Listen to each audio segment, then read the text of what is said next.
आपका आज वीडियो में स्वागत है। और आज वीडियो हम लेकर आए हैं, इसी सजेशन हमें दी है गौरव ने और वीडियो का टाइटल है why India doesn't have skyscrapers like other countries. तो चलिए जानते हैं इस वीडियो में, लेकिन इससे पहले इस वीडियो के चैनल का ओरिजिनल लिंक आपको हमारी वीडियो के डिस्क्रिप्शन में मिल जाएगा। सब्सक्राइब करिए, लाइक करिए, शेयर को फॉलो करें इनके चैनल को। इसके अलावा लोग चैनल का लिंक का लिंक भी हमारी वीडियो के डिस्क्रिप्शन में मिल जाएगा। सब्सक्राइब करिए, लाइक करिए, शेयर को फॉलो करें। चलिए देख लेते हैं वीडियो। हेलो फ्रेंड्स, मैं हूं गौरव और क्या आपको पता है इंडिया को एक डेवलप्ड नेशन बनने से और स्काईस्क्रैपर्स बनाने से बस एक ही चीज रोक रही है। देखो, ये है एशिया और यहाँ पर है दुनिया के 80% स्काईस्क्रैपर्स। ये रहा China with 981 skyscrapers, UAE with 137 skyscrapers, Indonesia जो कि बाय द वे इंडिया से कम डेवलप्ड है बट यहाँ पर भी 48 स्काईस्क्रैपर्स है, और फाइनली ये छोटा सा सिंगापुर विद 33 स्काईस्क्रैपर्स।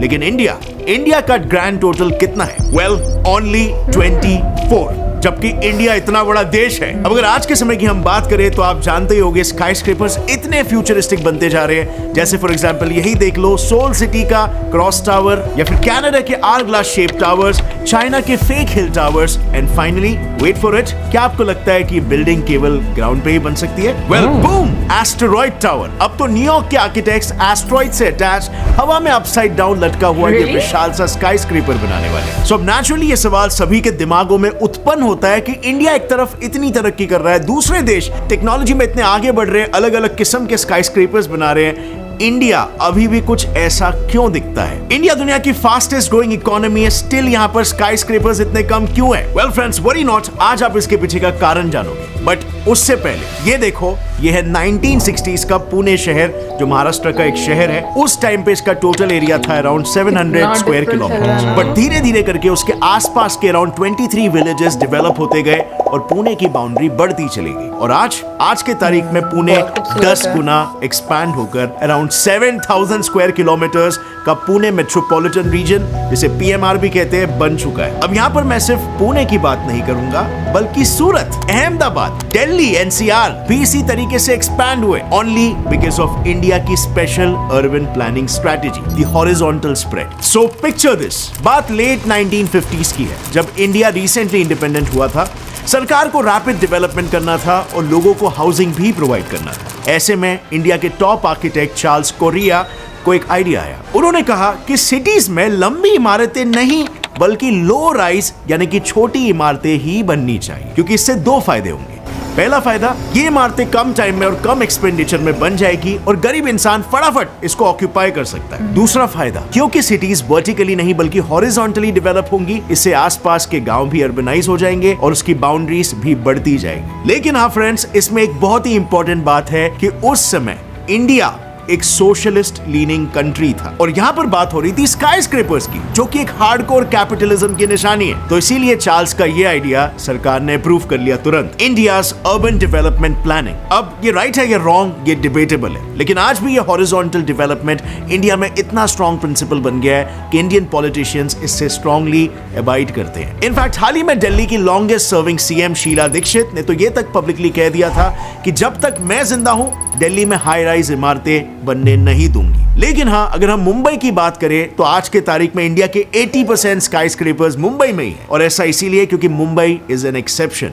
मुंबई में हॉरिजॉन्टल नहीं बल्कि वर्टिकल ग्रोथ चलता है। इसका रीजन सिंपल, बिकॉज मुंबई एक आइलैंड सिटी है, यानी कि ये चारों तरफ से पानी से सराउंडेड है। सो ऑब्वियसली हॉरिजॉन्टल स्प्रेड का तो यहाँ पर कोई स्कोप ही नहीं है, और इसीलिए मुंबई इंडिया का टॉलेस्ट सिटी तो बन गया, लेकिन फिर भी इंटरनेशनल सिटीज से अगर इसे कंपेयर करें तो आज के तारीख में भी मुंबई उनसे बहुत पीछे है। और इसके पीछे आता है हमारा विलन FSI, और इन स्काईस्क्रैपर्स को प्लान और एग्जीक्यूट करना काफी लंबा प्रोसेस है। साइट सिलेक्शन से लेकर डिजाइनिंग, कॉन्ट्रैक्ट्स के approvals, building foundation, final interior etcetera, और जनरली स्पीकिंग तो बिल्डिंग बनाने से ज्यादा टाइम तो कॉन्ट्रैक्ट्स अप्रूव कराने में ही जाता है, जिसमें मेन कॉज होता है इम्प्रॉपर डॉक्यूमेंटेशन और कभी कभार तो इवन सिली मिस्टेक्स जैसे ग्रामेटिकल एरर्स, जिसकी बदौलत इवन बड़े बड़े प्रोजेक्ट्स के डेट्स भी पुश हो जाते हैं। लेकिन फ्रेंड्स, इसी तरह की प्रॉब्लम्स का स्मार्टेस्ट सोल्यूशन मैं लेकर आया आपके लिए, जो है PDF element by Wondershare. PDF element एक ऐसा सॉफ्टवेयर है जिसे आप कोई भी PDF डॉक्यूमेंट को एडिट, कन्वर्ट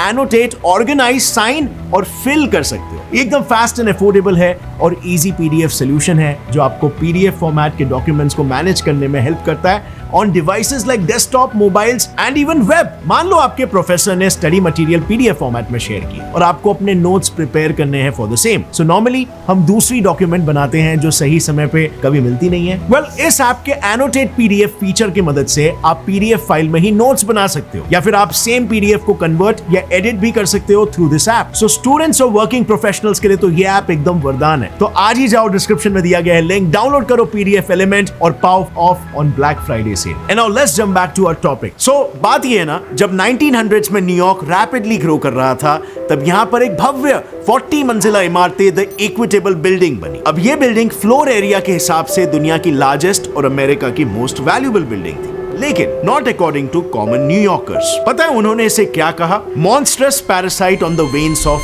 न्यूयॉर्क, ये टाइटल मिला इस बिल्डिंग को। और इसके पीछे कारण ये था क्योंकि इतना विशाल था कि शहर की दूसरी तरफ में सनलाइट पूरी तरीके से ब्लॉक कर देता था। इस बिल्डिंग का शैडो ही 7 एकड़ के एरिया को अंधेरे से ढक देता था। सो नेचुरली न्यूयॉर्कर्स को ये पसंद नहीं आया और उन्हें ये भी डर था कि ऐसे और बिल्डिंग्स अगर बनते रहे तो पूरी तरीके से सिटी में बस सिर्फ अंधेरा ही छा जाएगा। सो इस प्रॉब्लम के सोल्यूशन के लिए एक आइडिया निकाला गया, एक restriction rule called FSI। FSI का फुल फॉर्म है फ्लोर स्पेस इंडेक्स, जिससे कि बिल्डिंग की हाइट में एक लिमिट लग गई। और आज तक यही FSI वो इकलौता मेन रीजन है जो भारत को स्काईस्क्रेपर्स बनाने से रोक रहा है। अगर टेक्निकली कहा जाए तो FSI is the ratio of the total floor area of the building to the total plot area of the building. और हर एक सिटी का अपना FSI होता है। अब इमेजिन करो कि दो सिटीज है, सिटी A और सिटी B। दोनों सिटीज में हजार स्क्वायर मीटर का एक प्लॉट है। अब इन प्लॉट्स पे बिल्डर कितने फ्लोर्स बना सकता है वो पता चलेगा दोनों सिटीज के FSI से। लेट्स से सिटी A का FSI है 1, सो बैक कैलकुलेशन से टोटल फ्लोर एरिया मिलता है 1000 स्क्वायर मीटर। सो यहाँ पर 1000 स्क्वायर मीटर फ्लोर एरिया का एक फ्लोर बन सकता है। अब अगर कंपैरिजन के लिए दूसरे सिटी को पकड़ते हैं, मान लो सिटी B का FSI है 2। अब यहाँ पर भी सेम बैक कैलकुलेशन करके फ्लोर एरिया मिलता है 2000 स्क्वायर मीटर। तो यहाँ बन सकता है 1000 स्क्वायर मीटर के 2 फ्लोर्स, यानी लिटरली सिटी A से डबल कमाई,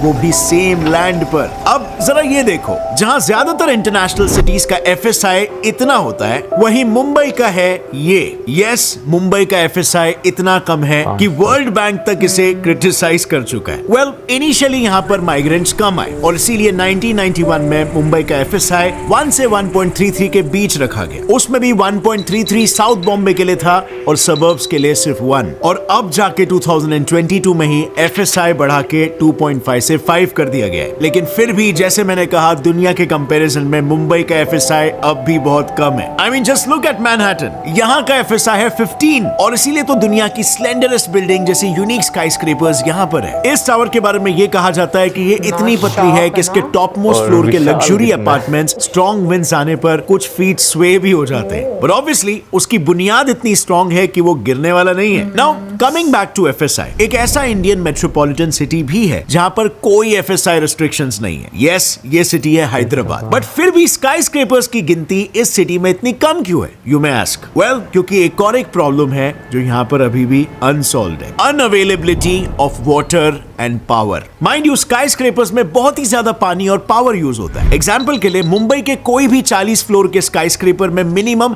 1600 फ्लैट्स होते हैं। अब हियर्स द वर्स्ट पार्ट, अगर हम इन स्काईस्क्रेपर्स में रह रहे 1600 फैमिलीज का डेली वाटर कंजम्पशन कैलकुलेट करें तो वो स्काईस्क्रेपर्स में नहीं रहने वाले 1600 फैमिलीज से 2.5 लाख लीटर ज्यादा है। प्लस इन्हीं स्काईस्क्रेपर्स में हर दिन 46,000 किलोवाट्स पावर भी यूज होता है। अब इंडिया, जहां पर 13% घरों को इलेक्ट्रिसिटी का एक्सेस ही नहीं है और 66% घरों में कभी भी पावर कट्स हो जाते हैं, वहां ये स्काईस्क्रेपर्स का होना काफी इम्प्रैक्टिकल है। और इसीलिए अगर आप मुंबई शहर का एग्जांपल लोगे तो यहाँ पर रिलेटिवली ज्यादा स्काईस्क्रेपर्स होने की वजह से अक्सर वाटर और पावर कंडीशंस अच्छे देखने नहीं मिलते यहाँ पर। अब इतने सारे प्रॉब्लम्स पहले से ही कम थे क्या कि एक और एक प्रॉब्लम यहाँ पर आ जाता है, AAI's रेस्ट्रिक्शन। ये देखो, ये है देश की तीसरी सबसे बड़ी इमारत जो कि मुंबई में, वर्ल्ड वन टावर। इसकी हाइट है 282 मीटर्स और इसमें 76 फ्लोर्स है। अब आप बोलोगे ये तो अच्छी बात है, इसमें प्रॉब्लम क्या है? वेल, प्रॉब्लम ये है कि ये बनने तो वाली थी इंडिया की सबसे ऊंची इमारत। इसकी हाइट होने वाली थी 442 मीटर्स, यानी कि लगभग आधा किलोमीटर। लेकिन कबाब में हड्डी बनने के लिए आ गए airports authority of India. Airport के विसिनिटी में हाई राइज बिल्डिंग्स बनाने के लिए बिल्डर्स बिल्डर्स को एआई से स्पेशल अप्रूवल मिलना कंपलसरी है, जो बाय द वे इतना मुश्किल है कि फिलहाल मुंबई में 250 से ज्यादा ऐसे प्रोजेक्ट्स हैं जो सिर्फ और सिर्फ एआई से परमिट नहीं मिलने के कारण बीच में ही रुके हुए हैं। लेकिन बात यहाँ पर सिर्फ रेस्ट्रिक्शंस तक ही रुकी नहीं है, बात बायर्स के पर्सनल चॉइस पर भी आ जाता है। डोंट फॉरगेट, बिल्डर्स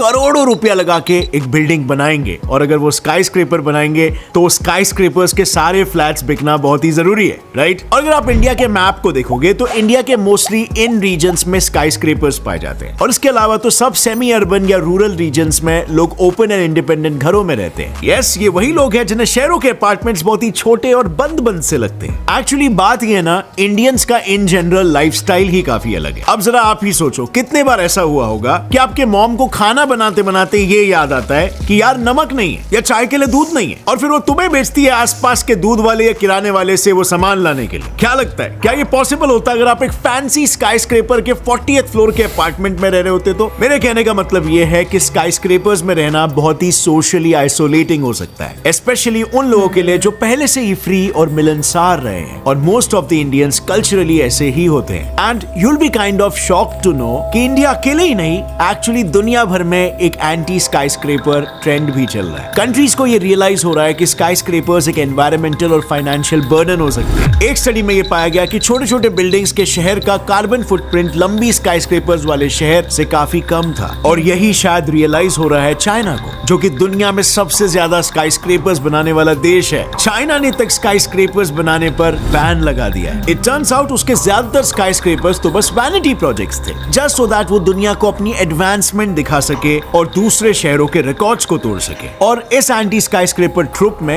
यूरोप भी शामिल है। यूरोप में भी आपको ज्यादा स्काई स्क्रेपर्स नहीं दिखेंगे, पर वो बात अलग है, उसका रीजन कुछ और है। आप खुद ही समझ जाओगे इन पिक्चर्स को देखकर। ये है प्राग, ये है कोपेनहेगन, ये है सैंटोरिनी और ये है पेरिस। अब आप ही बताओ, इन सुंदर शहरों के यूनिक एस्थेटिक लुक्स के बीच में एक लंबा सा स्काई स्क्रेपर अगर खड़ा हो गया तो काफी और दिखाई देगा, राइट? और इसीलिए फ्रेंड्स, ये सब देखने के बाद मुझे ऐसा लग रहा है कि सिर्फ स्काई स्क्रेपर्स होना ही वाकई में एक डेवलप्ड और एडवांस देश की निशानी होती है। I mean, भारत में और भी माइंड ब्लोइंग प्रोजेक्ट्स चल रहे हैं यार, जैसे कि मोदी जी का dream project Dholera smart city, जिसके तहत गुजरात के एक छोटे से शहर ढोलेरा को शंघाई जैसे स्मार्ट सिटी में तब्दील किया जाएगा। ये सिटी वाकई में एडवांस टेक्नोलॉजी से लैस होने वाला है। अगर आपको देखना है कैसे, तो मैंने इस पर एक ऑलरेडी वीडियो बनाया, जिसको आप यहाँ पर ये वीडियो पे क्लिक करके देख सकते हो। और फ्रेंड्स, आपकी क्या राय है इस विषय पे? क्या इंडिया को भी बाकी कंट्रीज की तरह इस स्काई स्क्रेपर्स की रेस में शामिल हो जाना चाहिए, या इंडिया को अपने वैल्यूज में ग्राउंडेड रहना चाहिए? लिखिए अपना जवाब नीचे कमेंट सेक्शन में। और अगर इस वीडियो से आपको कुछ भी नया सीखने मिला, एक इंपॉर्टेंट सवाल का जवाब मिल गया, एक लाइक जरूर ठोकना। Gets it live fact channel को अभी सब्सक्राइब कर लो और बेल नोटिफिकेशन दबाओ, ताकि आगे आने वाली हमारी कोई भी वीडियो की अपडेट आप मिस ना कर सको। As always friends, stay curious, keep learning and keep growing. जय हिंद। आज की वीडियो देखकर ना मुझे हमारी एक सब्सक्राइबर हैं, उन्होंने बहुत देर पहले एक बात कही थी कि स्काई स्क्रैपर जो होते हैं ना, वो डेवलपमेंट की निशानी नहीं होती। इसके अलावा और भी बहुत सारी चीज़ें होती हैं जो डेवलपमेंट में जो है काम आती हैं। लेकिन वीडियो की अगर बात की जाए तो इसमें कोई शक नहीं, वीडियो में बहुत सारी ऐसी चीज़ें हैं जो कि वाकई सही कही गई हैं कि जो होती हैं ना स्काई स्क्रैपर्स, कहीं ना कहीं शहर की तो एक खूबसूरती बढ़ाती भी हैं, लेकिन बहुत सारी ऐसी चीज़ों को छुपा जाते हैं जो देखने के काबिल भी होती हैं। वैसे ऑनेस्टली बोलूं, मुझे स्काई स्क्रैपर इतने अच्छे उस तरह से इसलिए नहीं लगते क्योंकि जब मैंने एक मरतबा एक्सपीरियंस किया था, मैंने पहले भी शेयर किया हुआ है, जब मैं दुबई गई थी तो मुझे ऐसे एक घुटन सी महसूस होना शुरू हुई थी। मुझे ऐसा लग रहा था बिल्डिंग सारी मेरे सर पे गिर जानी, क्योंकि हम लोग आदी नहीं है उन चीज़ों के।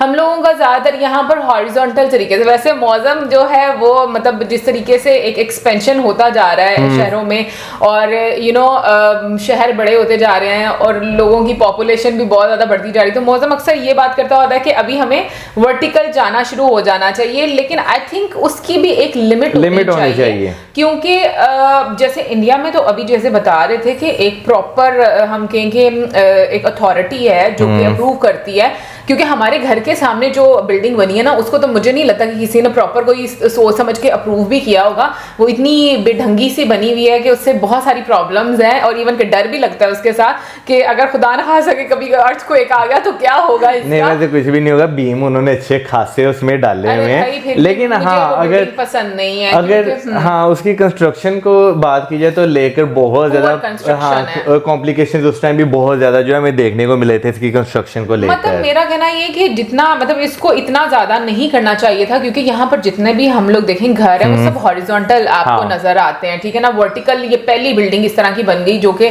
उसके ड्रॉबैक भी नजर आए कि किस तरीके से, वैसे वाकई में रोशनी का तो प्रॉब्लम होता है सूरज की रोशनी का, लेकिन मुझे लगता है कि ना अपनी जो आपकी एक रवायत है उसको बरकरार रखना ज़रूरी है। और उसकी रीज़न ये कि हमारे जैसे जो लोग हैं, मुझे लगता है कि हमारे लिए, जैसे मैं अगर अपनी भी बात करूं तो बस शौक की हद तक हम लोगों को थोड़ा है कि फ्लैट में थोड़ा रह कर देखेंगे कैसा होता है अनुभव, लेकिन उसके अलावा मुझे लगता है हम लोग को घर ज़्यादा पसंद आते हैं और आपका एक रहने सहने का तरीका भी आपको उसी तरीके से मुझे लगता है कि अच्छा लगता है। यार मेरा ख्याल है कि अगर शहरों में, क्योंकि मैं अक्सर ही बात करता हूँ कि अब शहर इस तरह नहीं इस तरह फैलने चाहिए, तो उसमें भी बहुत भी ज्यादा होना, तो मेरा ख्याल है 10 मंजिलें या 12 मंजिला इमारत होनी चाहिए, इससे ज्यादा ऊंची नहीं होनी चाहिए, क्योंकि इतनी तो फिर भी लोग एडजस्ट कर लेते हैं। लेकिन जो बिल्डिंग्स होती हैं 40-40 मंजिलों की या ये 100-100 मंजिलों की इमारतें होती हैं, वो तो वाकई देख के आपको ऐसा लगता है कि आपके ऊपर गिर जाएगी। इवन कि मैं एक वीडियो भी देख रहा था, उसमें जो है न्यूयॉर्क शहर की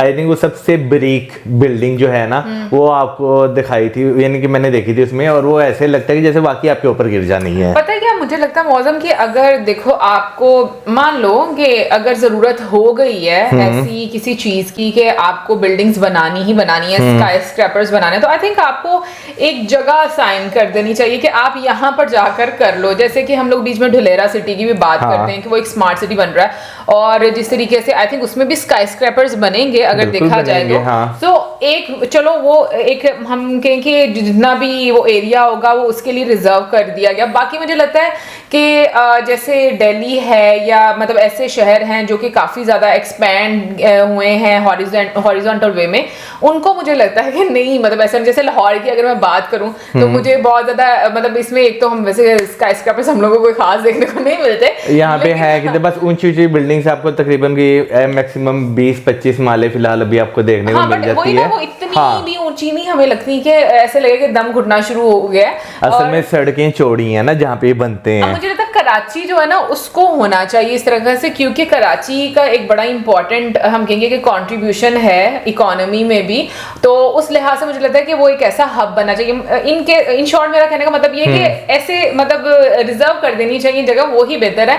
बाकी जो शहर हैं वो अपने तरीके से ही रहने चाहिए, क्योंकि हर कंट्री का जो लाइफस्टाइल है वो डिफरेंट रहता है और लोगों का रहने सहने का तरीका डिफरेंट रहता है। और मुझे लगता है कि हम लोग यहाँ पर इसीलिए खुश हैं क्योंकि हम लोग फैमिली के साथ और एक दूसरे को मिलते जुलते हंसते मुस्कुराते दिखते हैं। ऐसा नहीं है कि हम लोग बिल्कुल आइसोलेटेड होकर रह रहे हैं। और जैसे यूरोप का भी बीच में दिखाया, वाकई में उनकी खूबसूरती इसी वजह से आपको नजर आती है। और हम लोग ज्यादातर जितने भी ऐसे कंट्रीज देखते हैं वो सारे हॉरिजॉन्टल आपको नजर आते हैं। यार मोस्टली जो है ना शहरों में मेरा ख्याल है जो बिजनेस हब है ना वहाँ पे चले आपको स्काई स्क्रैपर्स जो हैं वो होने चाहिए, और वहाँ पे जो है ना रिस्ट्रिक्शंस भी होनी चाहिए कि भाई एक लिमिटेड पॉइंट, यानी कि लिमिटेड पॉइंट तक वो रहे हैं, दूसरे जो ये नहीं हो कि आसपास के जो छोटे छोटे कस्बे हैं वो उन तक फैलना शुरू हो जाए। ये नहीं, कुछ इस तरह की रिस्ट्रिक्शंस जो है वो होनी चाहिए उन पे।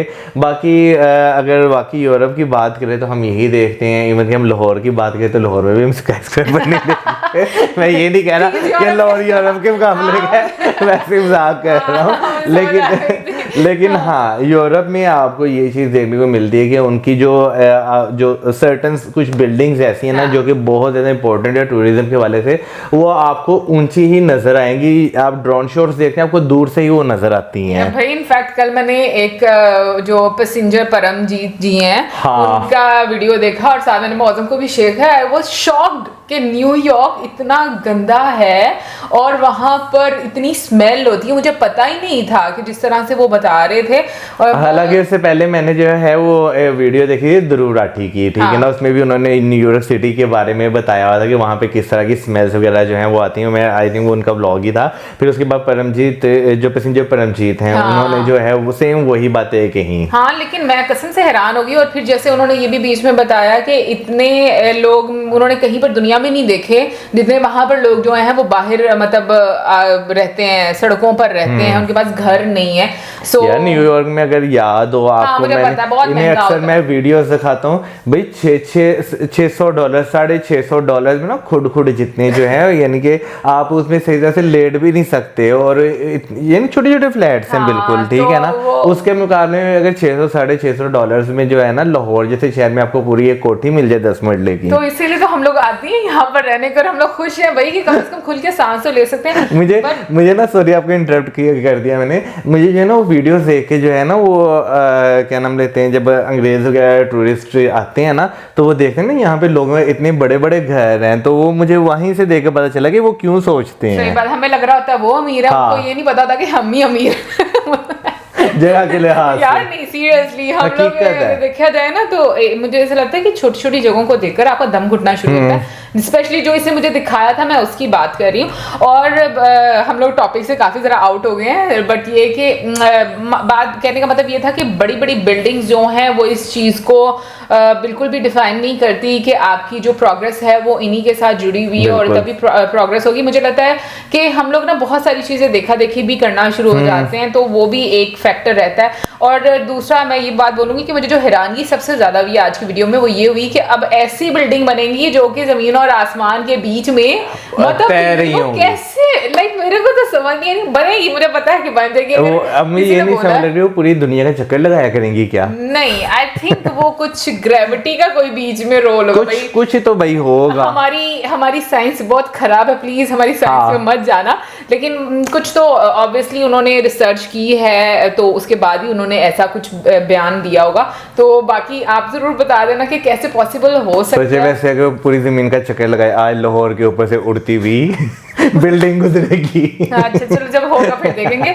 सो गाइज, मैं कहूँगी कि बहुत मजा आया आज की वीडियो देखकर, कुछ नया जानने को मिला। आप जरूर बताइएगा कि आपको क्या लगता है कि बड़े बड़े स्काई स्क्रैपर्स होने चाहिए, अगर जरूरत है तो। हमें तो पता है, जैसे बीच में मुंबई की बात की, वहां पर लैंड का प्रॉब्लम है कि मतलब नहीं उस तरीके से आप जा सकते, एक बोलते हैं एक्सपेंशन कर सकते। सो जरूर बताइए, और अगर जरूरत नहीं है तो क्या मतलब फिर भी बड़ी बड़ी बिल्डिंग्स बनानी चाहिए, जरूर बताइएगा हम लोगों को कमेंट सेक्शन में। और इसी के साथ हमें जो like, subscribe, share, good bye.